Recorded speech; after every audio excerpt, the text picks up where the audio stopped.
사도 바울은 로마서를 쓰면서 처음에 자기 자신에 대해서 피력했다라고 말씀드렸습니다. 자기 자신을 드러내는 것 같았지만 결국은 바울 자신을 드러내는 것이 아니라 자기를 사도로 부르셨고 자기를 로마까지 보내신 그 예수 그리스도를 증거하는 것이었습니다.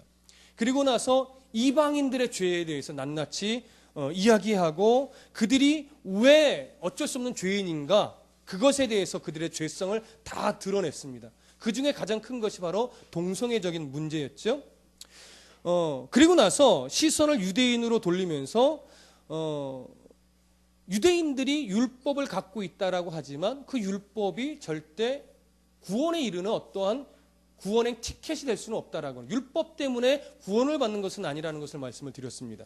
그러면서 이방인도 율법이 없지만 이방인도 율법이 없는 그것으로 심판을 받게 될 것이고 유대인들은 율법이 있는 그것으로 심판을 받을 것이니까 결국은 유대인이든 이방인이든 그 심판의 어떠한 대상자에서 비껴날 수는 없다라고 하는 것, 이것을 우리가 앞 시간에 나눴었습니다. 그러면서 오늘 본문은 이제 유대인이라고 불리는 그 유대인들이 얼마만큼 하나님 앞에서 교만함을 갖고 있었는가, 그 부분을 이제 오늘 드러내는 그런 본문의 내용입니다. 그러면서 꺼내는 이야기가 뭐냐면 율법과 할례에 대한 부분이에요. 그래서 오늘은 할례까지는 다루지 않을 텐데 오늘은 그들이 율법을 가지고 있다라고 하는 그 부분에 대해서 조금 더 구체적으로 바울이 지적을 하며 책망하여 들어갑니다. 유대인들은요, 당시에 세 가지 큰 금지가 있었어요. 그게 뭐냐면 첫 번째는 우리는 선민이다라고 하는 거였어요. 뭐냐면 하나님의 택함을 받은 민족이다라고 하는 그런 자긍심이 굉장히 컸었습니다. 우리가 성경을 통해서 늘 보아오듯이 그들이 선택을 받았다, 그들이 하나님의 부르심을 받았다라고 하는 것은 유대인들이 뭐 우월해서라든가 유대인들이 종교성이 뭐 특별하더라든가 그래서가 아님을 우리는 늘 배워왔습니다. 그렇죠? 그저 하나님의 어떠한 무슨 이유에서인지 모르겠지만 그들은 그냥 선택하신 은혜를 입은 민족일 뿐이지 그게 우월함이 아니었어요. 그렇기 때문에 그들에게 맡겨주신 그 사명을 잘 감당해야 되는데 유대인들은 그것을 실패를 했죠. 두 번째 그들이 갖고 있는 자긍심이 뭐냐면 율법을 가지고 있다라고 하는 거였어요.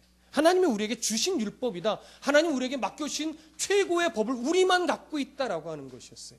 그것이 그들이 갖고 있던 아주 대단한 긍지였습니다.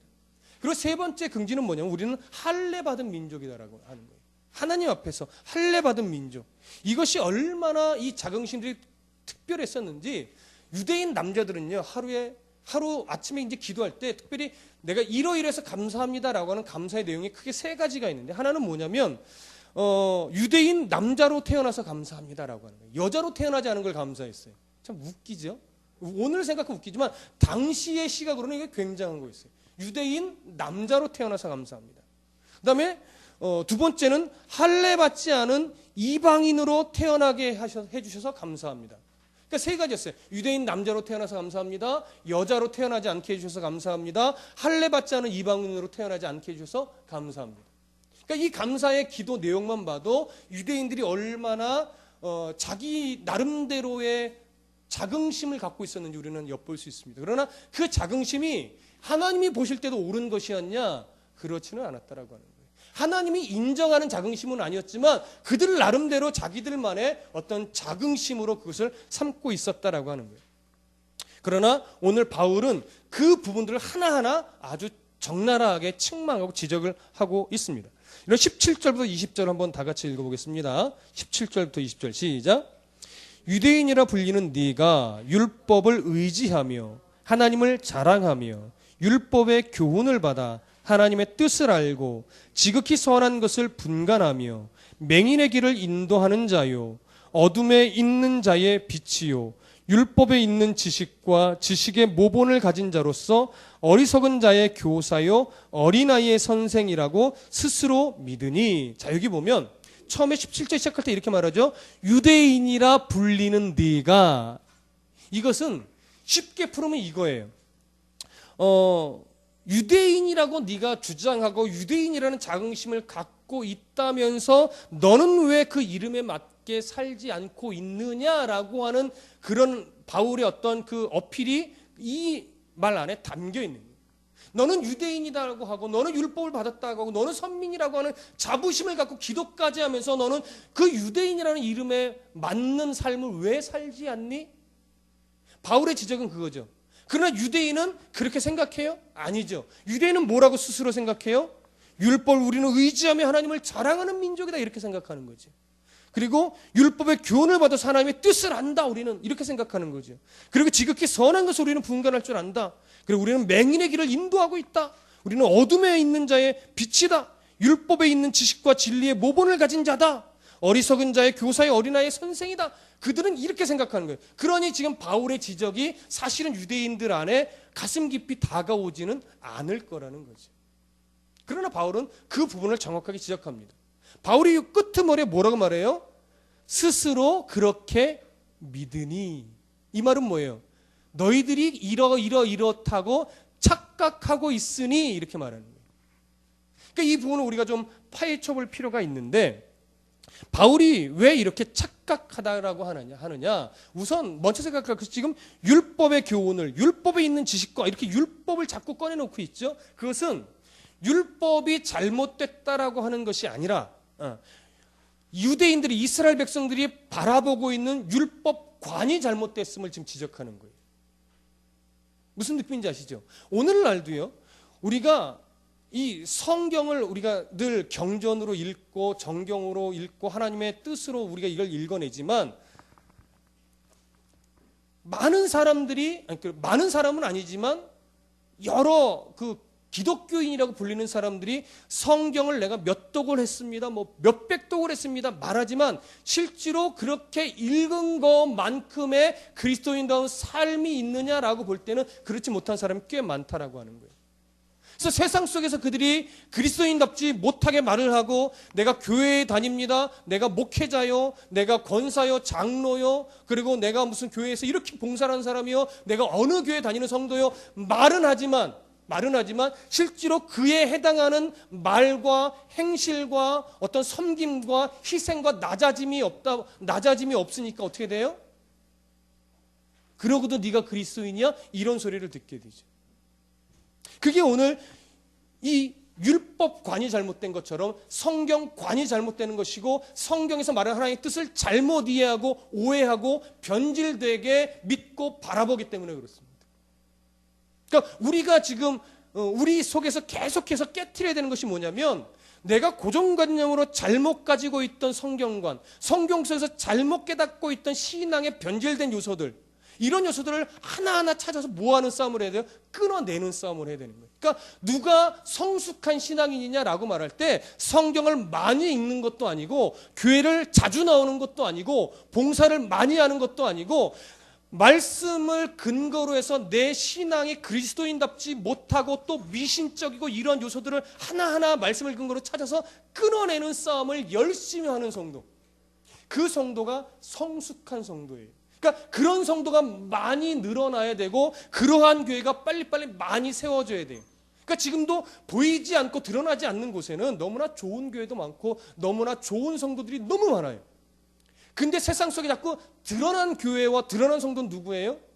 변질된 교회, 다툼이 일어나는 성도, 잘못된 가치관을 가지고 나는 그리스도인이라고 하는 이름만 남아있는 성도들이 자꾸 세상 속에 드러나는 거예요. 그러니까 세상 속에서 지탄을 받으면서 어떻게 돼버려요? 이 세상의 모든 교회와 성경 자체가 다 잘못됐다라고 치부당하는 거죠. 그러니까 우리가 이것을 틀렸다 잘못됐다 왜 그러냐 이렇게 반박할 것이 아니라 나부터 잘해야 돼요. 나부터. 비록 작지만 우리 교회부터 잘하면 그것이 어떤 신앙의 영향력으로 미쳐져 가는 거예요. 그 영향력은 내가 하는 것이 아니라 하나님이 작은 우리를 통해서, 작은 우리 한 교회를 통해서 하나님이 흘려 보내는 거예요. 그러니까 어느 교회가 잘못됐네, 어느 누가 틀렸네라고 손가락질할 것이 아니라 그러니까 나부터 바른 그리스도인의 모습을 드러내야 되겠구나. 나부터 성경을 바라보는 이 시각이 올바라야 되겠구나. 이렇게 내 자신과 우리 교회를 먼저 돌이키고 돌아보아야 하는 겁니다. 그것이 우리의 사명이 우리의 본분인 거예요. 자, 그러면 보십시다. 그렇게 율법관이 잘못된 것을 지적하는데 그러면서 그 요소를 뭐라고 말해요? 율법을 의지하며 하나님을 자랑한다라고 말해요. 그럼 보세요. 율법을 의지한다라고 하는 것은 그 율법의 내용을 믿고 신뢰한다라고 하는 거예요. 그렇죠? 그래서 그 율법대로 살아가려고 애쓴다라고 하는 거예요. 그리고 그것을 통해서 하나님을 뭐예요? 자랑한다라는 것은 우리 하나님이 이런 하나님이에요라고 드러낸다라고 하는 거예요. 내가 이런 하나님을 이렇게 섬기고 있어요. 내가 하나님으로 인해 이렇게 기뻐요. 행복해요라고 드러내고 고백한다라고 하는 거예요. 그러면 이것이 나쁜 겁니까? 틀린 겁니까? 아니죠. 좋은 거죠. 근데 바울은 왜 이것을 통해서 너희가 율법을 의지하며 하나님을 자랑한다고 스스로 믿으니 이렇게 연결이 되는 거예요. 왜 그렇게 이야기할까요? 그들이 율법까지 잘못되어 있으니까 율법을 의지하고 하나님을 자랑한다라고 말하지만 그것은 정말 하나님의 뜻을 알고 그 뜻에 순종하려는 차원에서 의지하고 하나님을 자랑하는 것이 아니라 율법이 가지고 있는 본질은 다 놓쳐져 버리고 내가 율법을 이렇게 잘 지키는 사람이요, 내가 이렇게 하나님을 잘 믿는 경건한 사람이요 하면서 사람 앞에 자기 의를 드러내는 용도로 이것을 사용해 버렸다라고 하는 거예요. 그래서 그것을 바울이 지적하는 거예요. 그러니까 우리의 자랑이 오늘날로 비교하면 우리의 자랑이 이거가 되는 거예요. 당신은 정말 그리스도인다운 성도의 삶을 사는 거야. 어쩌면 말씨부터 예수 믿는 사람 같아. 이런 소리를 들어야지 마땅한데 그런 소리는 하나도 안 나오고 그냥 교회에 환장을 했나 봐. 그냥 자고 일어나면 교회 가고 맨날 교회에 있다 그러고 뭐만 하면 교회 가서 안 된다 그러고 그러면서 챙길 거는 다 챙기고 막 이런 거 있지요. 그러니까 맨날 자랑거리는 뭐냐면 나 어떤 교회 다니는 줄 알아? 내가 성경을 몇 독했는 줄 알아? 내가 금식을 40일 금식을 몇 번 했는 줄 알아? 내가 기도했더니 우리 자녀가 서울대학에 갔어. 막 이런 자랑거리들만. 그게 자랑거리가 자랑질이라고 하는 거죠. 그러면 자랑질만 해대는 거예요. 근데 그게 과연 정말 하나님이 하신 일을 드러내기 위해서 내가 기도했더니 우리가 사업이 이렇게 번창했어. 이런 말이 정말 하나님 때문에 은혜로 된 것이라는 걸 드러내려고 하느냐? 아니라 이거예요. 하나님이란 이름을 걸어놓긴 했지만 결국은 내가 이렇게 잘났어, 내가 이렇게 경건하오, 이걸 드러내려고 자랑질하는 거다라고 하는 거예요. 지금 그러니까 당시 유대인들이 그랬고 솔직히 말하면 오늘날 우리도 그 범죄에서 벗어날 수 없다 이거예요. 바울이 지금 그걸 지적을 합니다. 그리고 또 이어서 뭐라고 말합니까? 18절에 율법의 교훈을 받아 하나님의 뜻을 알고 지극히 선한 것을 분간하며 맹인의 길을 인도하는 자여 어둠에 있는 자의 빛이요 이렇게 말합니다. 여러분 여기 율법의 교훈을 받아 하나님의 뜻을 안다라고 해요. 그래서 지극히 선한 것을 분간할 줄 안다라고 말합니다. 그래서 이들이 뭐라고 말하냐면 맹인의 길을 우리는 인도한다. 이 맹인의 길이라는 것은 이런 거예요. 말하자면 그 이방인들 맹인처럼 개처럼 이렇게 치부하던 그런 이방인들에게 우리가 빛처럼 우리가 그들에게 복음을 전하고 한다. 뭐 이런 식의 말을 하는 거예요. 그래서 유대교로 들어오는 사람을 우리가 가르친다. 이런 얘기예요. 그래서 20절에 보면 이렇게 말하죠. 율법에 있는 지식과 진리의 모본을 가진 자로서 어리석은 자의 교사. 여기 어리석은 자가 바로 이방인을 말하는 거예요. 그래서 어린아이의 선생, 이 어린아이도 바로 이방인을 말합니다. 어린아이의 선생이라고 자기들이 여기며 자부심을 갖는 거예요. 우리가 이방인 가운데 우리가 빛과 같은 우리 나라, 우리 민족이 그렇잖아요 하면서 자랑하고 드러내고 이방인의 선생이라고 우쭐대는 거예요. 근데 바울은 말하죠. 그것이 정말 너희들이 하나님의 뜻대로 순종하여 하나님을 드러내려고 하는 거냐? 아니라는 거예요. 착각이다 이거예요. 너희들은 말은 그럴듯하게 하지만 실제로는 거기서 아주 그 민족적인 그런 우월성을 드러내고 싶어하는 것이고 그러면서 너희들이 갖고 있는 율법을 가지고 너희들이 얼마나 위대한 사람이고 얼마나 경건한 사람인지를 자꾸 드러내려고 하는 그런 욕심만 이 안에 가득하다라고 하는 거예요. 이것이 바로 지금 바울이 지적하고 있는 그들의 착각의 내용인 겁니다. 그럼 여러분 이렇게 이들이 율법을 받은 것으로 인해 이런 여러 가지 착각 속에 빠져서 자기들의 어떤 자의적인 교만에 빠져 살아가는데 왜 이들이 이렇게 교만에 빠져서 배타적인 우월성과 자긍심으로 그들이 바울의 책망을 받는 것일까요? 왜 이렇게 그들이 교만하게 됐을까요? 율법을 하나님 주신 그 본질을 다 놓쳐버렸기 때문에 그렇습니다. 그들이 인정하지 않고 있는 것은 뭐냐면 사람은 율법을 완벽하게 지킬 수 없다라고 하는 사실을 자꾸 인정을 안 하는 거예요. 누누이 얘기 드렸기 때문에 여러분 기억하실 거예요. 하나님이 율법을 주신 이유는 우리가 이렇게 이 땅에서 완벽한 존재가 될 수 없구나라는 것을 깨달으라고 하는 거죠. 그래서 그 율법을 통해서 내가 참 연약한 죄인일 수밖에 없구나. 나는 정말 하나님의 은혜 아니고서 오늘도 살아갈 수 없는 참 연약한 존재이구나. 내가 한 치 앞도 알 수 없고 1초 뒤도 알 수 없으며 내가 죽음의 시기를 결정할 수 없고 내가 생과 사를 내가 한 치라도 조절할 수 없으며 나의 키 한 자라도 늘리고 줄일 수 없는 그렇게 연약한 존재임을 알라라고 하는 거예요. 근데 유대인들이 덤벼들었던 건 뭐예요? 율법을 다 지키겠다 이거죠. 내가 율법을 완벽하게 지켜서 하나님 나라의 의인으로 갈 수 있다라고 하는 거죠. 그러면서 말하는 것이 다 지켰습니다 이렇게 말하는 거예요. 하나님 보실 때는 다 지키기는 예배나 좀 잘 드려 이렇게 말하는 것과 똑같아요. 기도나 좀 똑바로 해봐 이런 거나 똑같아요. 성경에 보면 헌금 얘기가 종종 나오죠. 헌금 이야기라는 성경의 대부분의 내용은 뭐냐면요, 그들의 예배 생활, 그리스도인답지 못한 생활로 다 가득해요. 그러면서도 하나님 앞에 뭔가를 달라고 막 하는 거예요. 그러니까 하나님 뭐라고 말하냐, 야, 너 나한테 와서 뭐 해달라 그러기 전에 하나님 앞에 예배나 좀 똑바로 드려봐. 진실한 마음으로 헌금 조금이라도 드려봐. 이런 얘기를, 헌금을 많이 내라 이런 차원의 얘기가 아니라고요. 근데 이것이 자꾸 오해돼서 교회에서 뭐 헌금을 많이 내야 복 받는다 이렇게 얘기를 하지만 절대 성경은 그렇게 말하지 않습니다.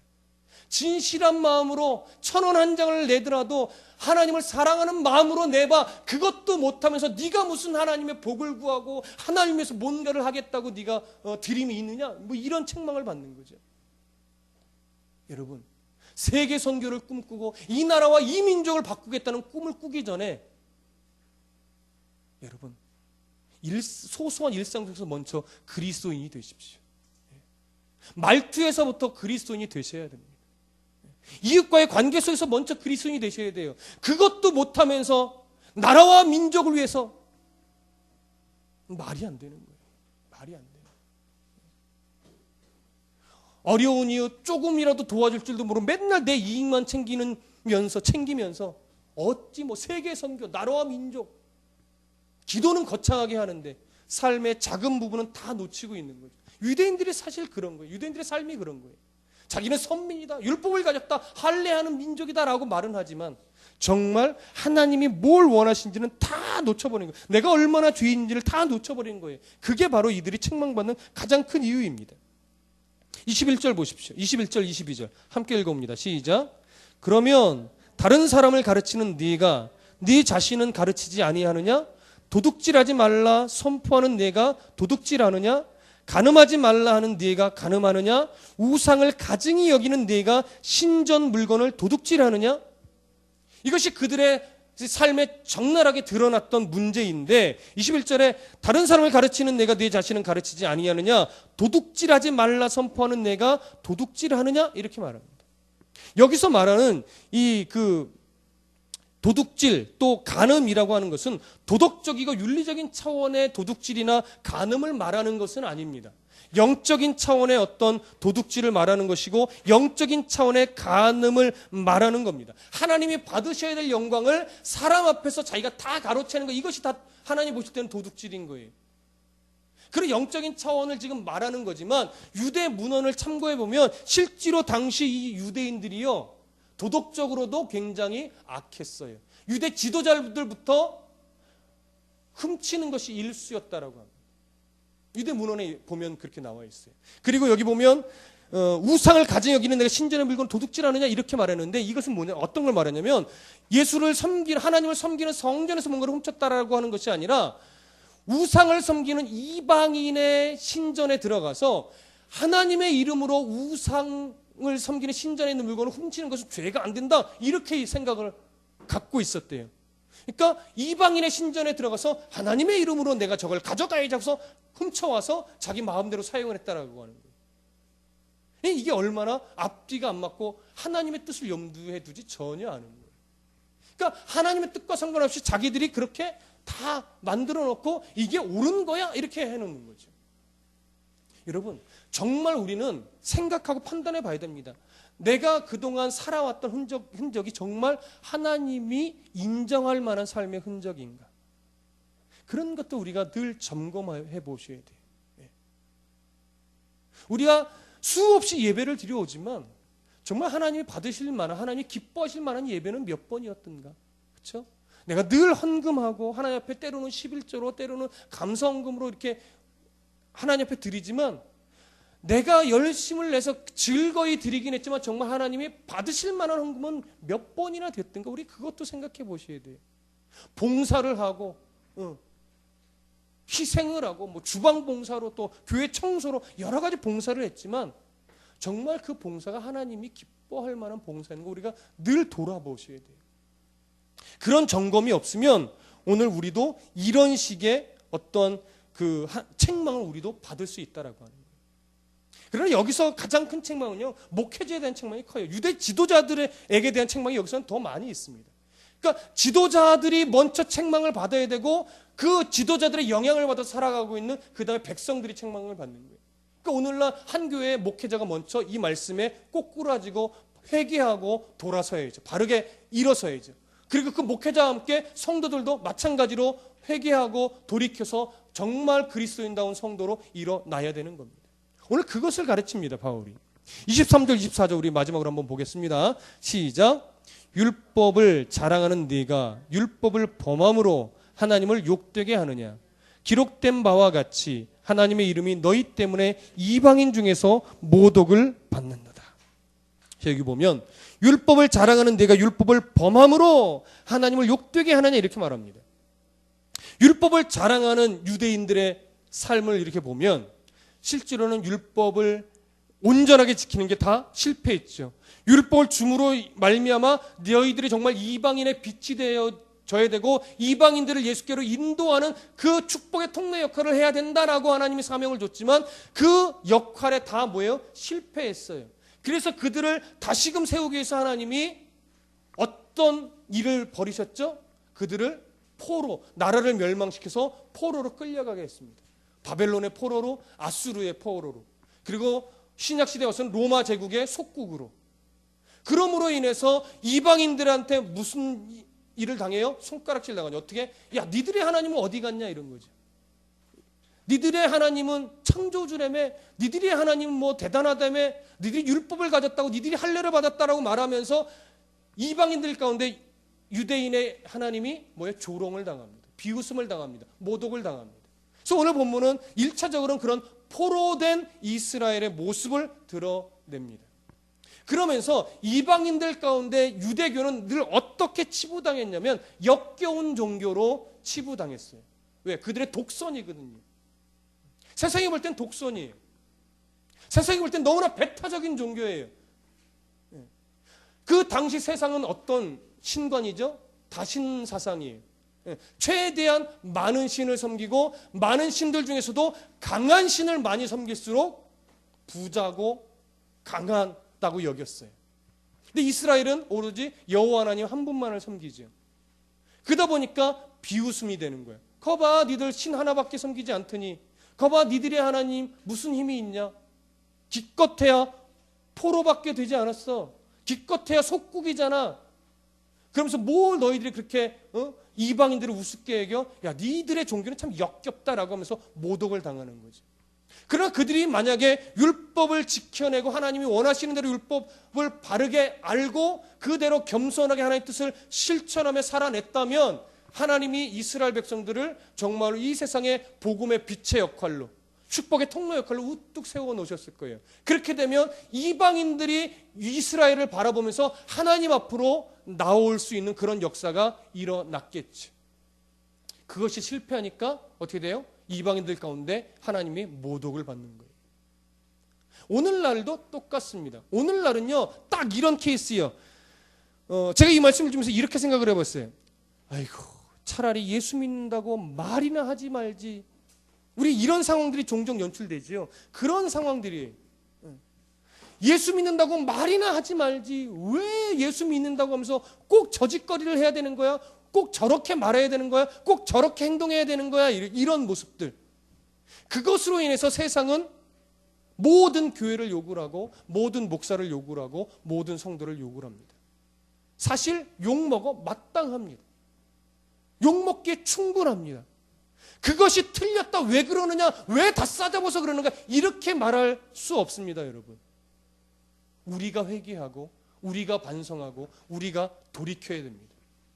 그래서 여러분이 갖고 있던 생각이 잘못됐습니다. 정말 하나님은 이런 하나님이고 정말 성도는 이렇게 살아가는 것이 옳습니다라고 하는 것을 말로가 아니라 삶으로 우리가 세상 가운데 드러내야 돼요.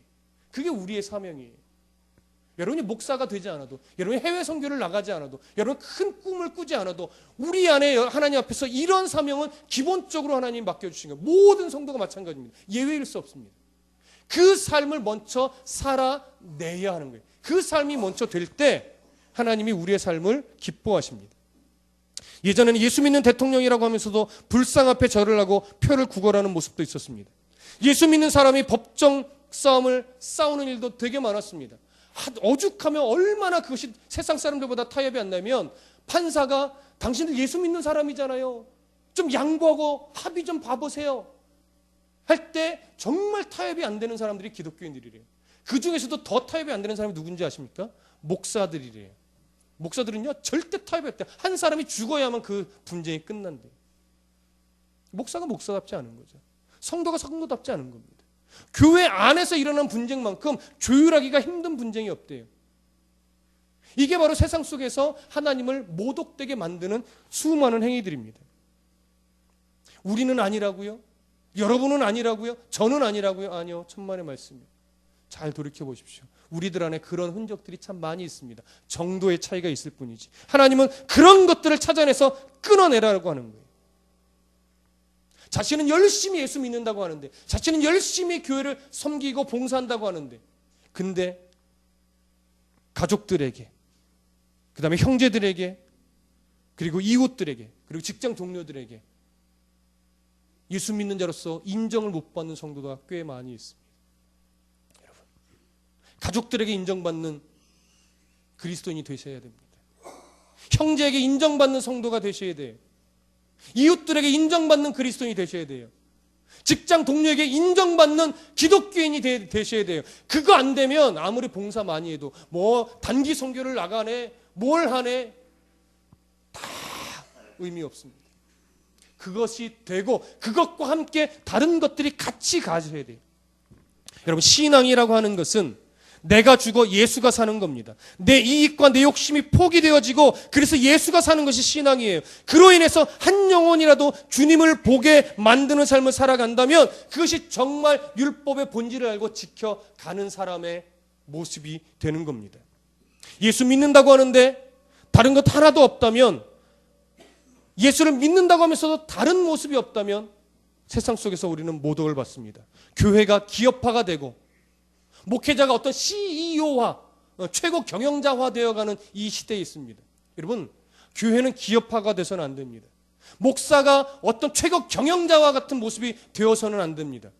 교회는 세상을 향하여 낮아지고 섬기는 위치에 늘 있어야 되고, 목사도 늘 낮아져서 성도를 섬기는 위치에 있어야지. 목사가 경영자화되고 교회가 기업화가 돼버리면 거기에 하나님의 은혜가 설 자리는 없습니다. 그래서 저는 비록 아직 목회의 연륜이 짧지만 교회는, 그리고 성도는, 그리고 목사는 가난해야 된다고 생각을 합니다.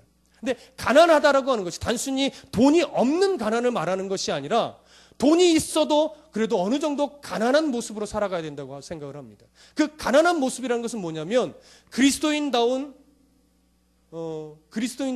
절약, 그리스도인다운 나눔, 그런 것들이 풍부한 교회, 그런 것들이 풍부한 성도, 그런 것이 풍부한 목회자가 되어야 하는 거예요. 그래서 교회에 재산이 너무 많으면 안 돼요.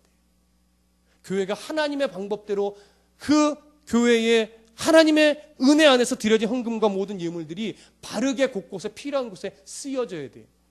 교회에 덩치 불리는 데만 헌금이 쓰여지고 엉뚱한 곳에만 헌금이 쓰여진다면 하나님 기뻐하지 않습니다. 하나님은 원하시는 곳에 원하시는 모습으로 그 헌금도 바르게 쓰여지면 교회는 늘 부족한 듯 나가야 돼요. 근데 교회가 너무나 헌금이 많이 들어오니까 그 순간부터 교회는 어떻게 돼요? 변질되기 시작하는 거예요. 가진 게 많으면 변질될 수밖에 없어요. 성경은 처음부터 끝까지 그거 증언합니다. 많이 줘봤자 신앙이 자라는 거 아니더라라는 거죠. 여러분 돈 많이 버십시오. 그래서 많이 번 그 돈으로 많이 누리십시오. 그러나 뭐라고 말씀드렸죠? 어느 곳에 써야 될지를 아는 성도가 되셔야 돼요. 내가 정말 하나님이 주신 건강을 가지고 하나님이 주신 열심을 내서 일을 해서 하나님이 허락하여 내가 재물을 모았는데 내가 이 재물을 부끄럽지 않게 써야지. 그래서 어느 곳에 누구에게 써야 될지를 알고 나누며 베풀며, 그래서 그 안에서 하나님이 주신 것이니까 자신을 위해서 누리셔야 돼요. 그러나 조금 부족한 듯 누리십시오. 펑펑 누리십시오. 물론 제가 이렇게 말하면 속으로 이럴 거예요. 아이고, 펑펑 누릴 수 있는 거나 좀 있어 봤으면 좋겠네. 여러분, 그러지 않은 게 감사한 겁니다. 한번 가져보십시오. 여러분, 수십억 수백억 가져보십시오. 정말 하나님을 잘 섬길 수 있는지, 그 재물을 하나님 앞에서 바르게 쓸 줄 아는 훈련이 되셔야 됩니다. 재물뿐만이 아니에요. 재능, 건강, 지식 다 마찬가지입니다. 좀 부족한 듯 살아갈 수 있는 용기가 있으셨으면 좋겠습니다. 이제는 그리스도인이라는 이름에 어울리게 여러분 살아가실 수 있었으면 좋겠습니다. 세상은 교회를 향해서 나름대로 어떤 그 기대를 가지고 있습니다. 그게 교회가 있으면 우리나라가 어떻게 되지, 이런 식의 기대가 아니라, 교회라면 이 정도는 해야 되지 않아 라고 하는, 말하지는 않아도 문서화하진 않아도 나름대로 그게 있다고요. 근데 그렇지 못하니까 교회가 욕을 먹는 거예요. 성도라고 할 때, 세상이 바라보는 성도라고 하는 그 이미지에서는 나름대로 성도라면 이 정도의 수준은 살아내야 되지 않는가라고 하는 나름대로 말하지 않는 어떤 기준이 있다고요. 목사라면 이 정도는 살아가는 사람이어야 하지 않아? 라고 하는 기대가 있어요. 근데 왜 욕을 먹어요? 그 기대보다 훨씬 못 미치는 삶을 살아가기 때문에 욕을 먹고 손가락질의 대상이 되는 거예요. 여러분 잘 기억하십시오.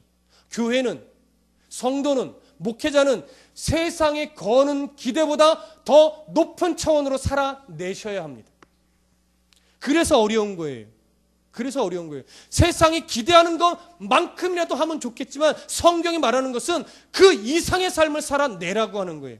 그러니까 내가 죽지 않으면, 내 자존심이 죽지 않으면, 내 욕심이 죽지 않으면, 내 탐심이 죽지 않으면 절대 그렇게 살아갈 수 없습니다.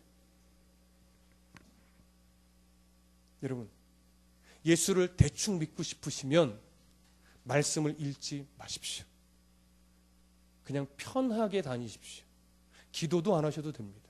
그러나 하나님 마지막 날 책망하실 겁니다. 너 예수 믿는 사람 맞니?